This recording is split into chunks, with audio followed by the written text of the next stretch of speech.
Wanasifiwe sana. Ibibazo ntibizoshira turi hano kwisi. Ngira message zibiri zirazira kubaka zitatu. Imana nanje yantamagaye yamaye. Ya mbere niratwareho kuvuga Yesu.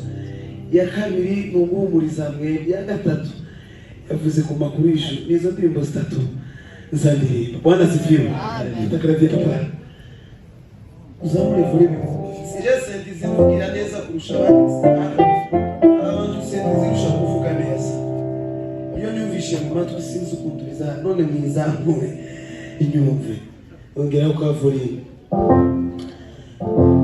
Rosa yaravuze mu gihe tukira no kwisi.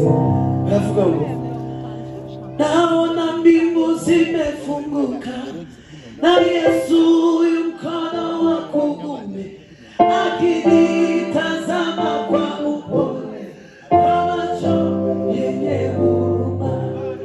Tabu zangu zikiisha nitamwona Bwana wangu akinikaribisha kule karibu.